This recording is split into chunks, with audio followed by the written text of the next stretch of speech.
नमस्कार। क्या कभी सोचा है कि हमारे रिश्ते, हमारी शादियां, क्या ये सब सितारों में लिखा होता है?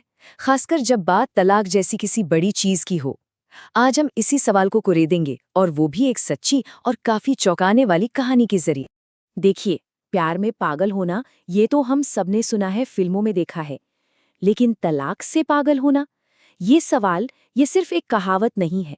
ये हमें सीधे एक ऐसी असल जिंदगी की कहानी पर ले जाता है जिसने ज्योतिष की दुनिया में भी हलचल मचा दी। और यही है आज की हमारी पड़ताल का केंद्र। तो चलिए सीधे उस कहानी पर चलते हैं जिसकी वजह से ये सब शुरू हुआ।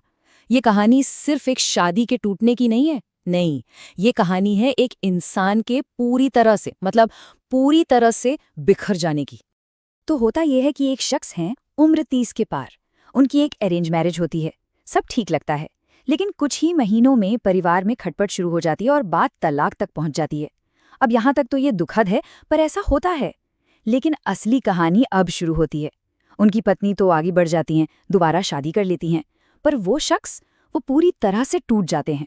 मतलब एक ऐसे मानसिक सदमे में चले जाते हैं कि उन्हें इलाज की जरूरत पड़ जाती है। सोचिए जरा। और यहीं पर सबसे बड़ा सवाल खड़ा होता है। तलाक दर्दनाक होता है, बिल्कुल होता है। लेकिन किसी को इस हद तक तोड़ देना, ऐसा क्या हुआ होगा? इसका जवाब कम से कम हमारे स्रोत के मुताबिक जमीन पर नहीं, बल्कि आसमान में, सितारों में छिपा है। तो अब हम मनोविज्ञान से हटकर ज्योतिष की दुनिया में कदम रखते हैं। इस तरह के रिएक्शन को समझने के लिए हमें उस शख्स की जन्म कुंडली को देखना होगा। ज्योतिष में माना जाता है कि हमारी कुंडली वो एक तरह से हमारी जिंदगी का नक्शा है। देखिए, ज्योतिष में ना ग्रहों के खास कॉम्बिनेशंस होते हैं जिन्हें योग कहते हैं। ये योग बता सकते हैं कि जिंदगी के किस हिस्से में हमें कामयाबी मिलेगी और कहाँ मुश्किलें आ सकती हैं। और इस केस में ज्योतिष का तर्क ये है कि एक खास योग ने ही इस वैवाहिक कलह की भविष्यवाणी कर दी थी। तो सवाल ये है कि वो कौन सा योग है? इस पूरी ज्योतिषीय पहेली का विलन कौन है?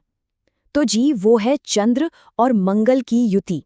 यानी जब ये दोनों ग्रह कुंडली में एक साथ आ जाते हैं। चलिए जरा इसे ठीक से समझते हैं कि ये कॉम्बिनेशन इतना खतरनाक क्यों माना जाता है। सबसे पहले बात करते हैं चंद्रमा की। ज्योतिष में चंद्रमा सिर्फ आसमान में चमकने वाला गोला नहीं है, नहीं। वो हमारा मन है, हमारी भावनाएं, हमारा इमोशनल बैलेंस, सब कुछ चंद्रमा से जुड़ा है। और फिर है मंगल, यानी आग का गोला। मंगल ग्रह है जुनून का, गुस्से का, हिम्मत का और धैर्य का भी। ये वो आग है जो हमें आगे तो बढ़ाती है, लेकिन अगर काबू से बाहर हो जाए तो सब कुछ जला भी सकती है। अब जरा सोचिए, क्या होगा जब मन, जो पानी की तरह शांत है, और मंगल, जो आग की तरह धधक रहा है, ये दोनों एक साथ आ जाएं। पानी और आग, ज्योतिष में इसे एक बहुत ही विस्फोटक कॉम्बिनेशन माना जाता है।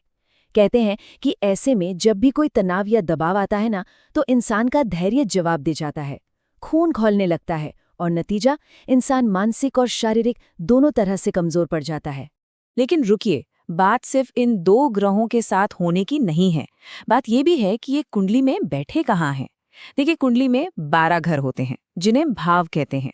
हर भाव जिंदगी के एक अलग हिस्से को दिखाता है, जैसे करियर, सेहत या रिश्ते।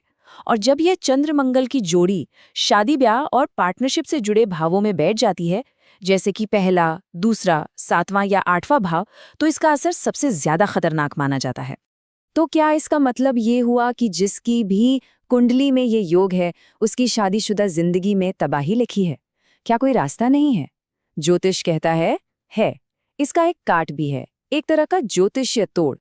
ये सिद्धांत कहता है कि ज्योतिष में कुछ भी पत्थर की लकीर नहीं होता, हर समस्या का एक समाधान भी होता है। इसे कैंसलेशन या रद्दीकरण का सिद्धांत कहते हैं। मतलब एक नेगेटिव एनर्जी को दूसरी एनर्जी से काटा जा सकता है, उसे बेअसर किया जा सकता है। सारा खेल बैलेंस का है। और इसका तोड़ भी बड़ा दिलचस्प है। कहते हैं ना, लोहा लोहे को काटता है, बस वही हिसाब है।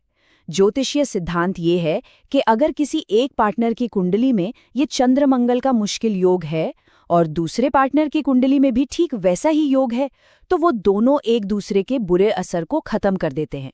मतलब दो नेगेटिव मिलकर एक तरह से न्यूट्रल हो जाते हैं और एक मजबूत रिश्ता बन सकता है। तो इस पूरी कहानी, इस पूरे विश्लेषण का निचोड़ क्या निकलता है?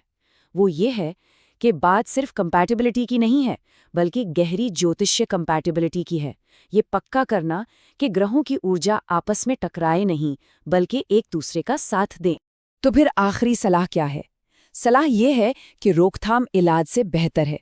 सोर्स का साफ कहना है कि कुंडली मिलान को हल्के में ना लिया जाए। इसे किसी जानकार, किसी एक्सपर्ट से बहुत गंभीरता से करवाना चाहिए, ताकि भविष्य में उस शख्स जैसी किसी दर्दनाक स्थिति से बचा जा सके।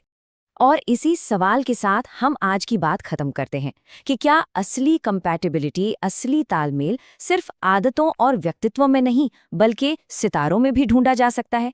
ये एक ऐसा नजरिया है जो हमारे रिश्तों की पहेली को और भी गहरा बना देता है। सोचने वाली बात है ना?